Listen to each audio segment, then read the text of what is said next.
Greed, envy, and gluttony can sometimes be confused with each other because all three are marked with intense desire and profound sense of lack. You might envy the possessions of others, greedily scavenge about for material things that never really satisfy. And you might be a glutton for food and other crap to fill your insatiable belly. But lust is the only one of the 7 deadly sins that carries a strong sexual connotation. If you like this video so far, like this video down below and leave a comment with your definition by experience of how you would describe lust in the context of toxic individuals like narcissists.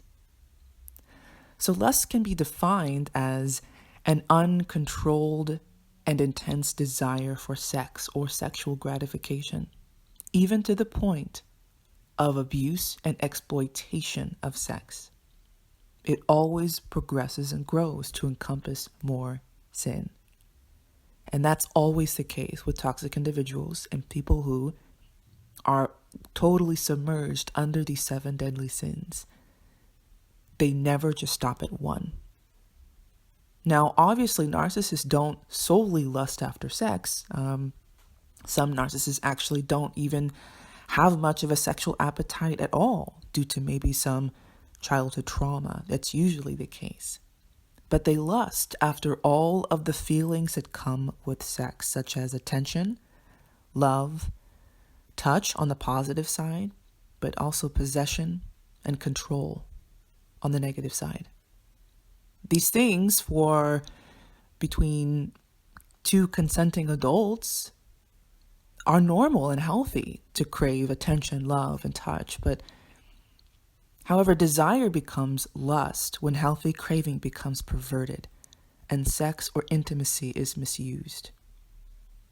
So in the context of narcissists, our first category is the overt narcissist, who merely uses sex for reinforcing their false image of being a sexual animal or sexual predator.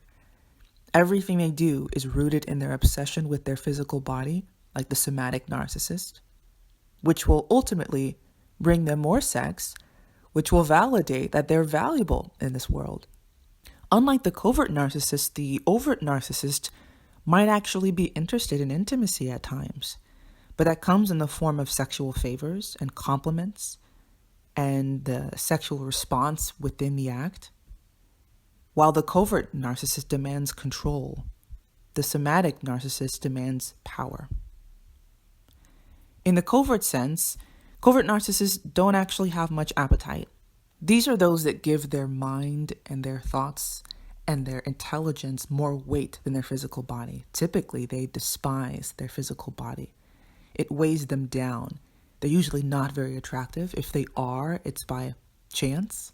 And they usually spend a lot of time cultivating their intelligence rather than taking care of their physical body. Their craving for sex is more sporadic.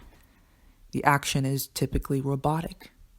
They're not really interested in you. They're interested in the release, and they're interested in controlling you and cultivating this image that, other than their intelligence, they also are the full package. They merely use their partner for sexual release and for further control, like reinforcing their false image of being loving. And sex presents an effective opportunity for manipulation and even punishment, because covert narcissists love to punish their victims. The presence and lack thereof of sex is quite powerful in controlling their partner's behavior. If you've ever experienced this from a covert narcissist, comment down below your experience with either sex being withheld or sex being denied.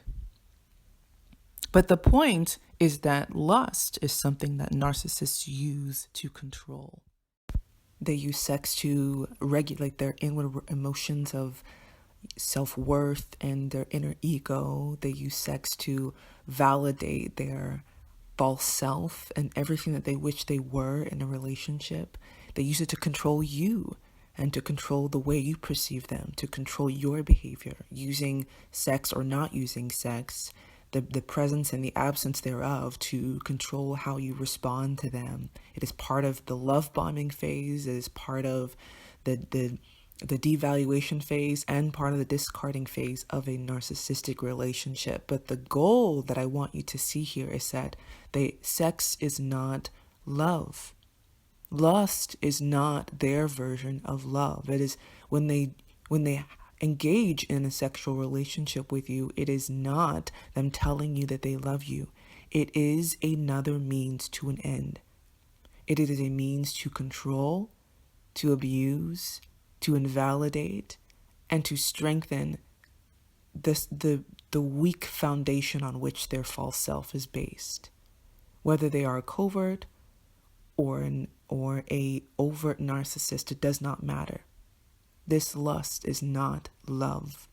They do not love you. And if you are in a narcissistic relationship, or you believe that they exhibit, that your partner or your spouse exhibits narcissistic behavior, this is not love. They do not love you. They are incapable of love. So the best thing that you can do, if you evaluate your situation and there's no way that you can come out of this not being scathed, go no contact. Start now.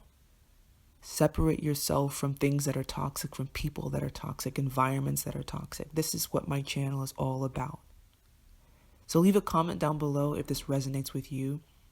I believe some members of my community will reach out to you and help you in this matter of going no contact, of identifying what in your life is toxic, what in your relationship is toxic. But please do not be confused with this matter of lust and sex. It is not love. Love is not abuse. Love does not seek to control. Thank you for watching my channel. Please subscribe and hit the notification bell so you don't miss another video. Check out my playlist on my story and how I escaped my narcissistic relationship and how I have gone no contact from narcissistic members of my family. And I will see you on the next video.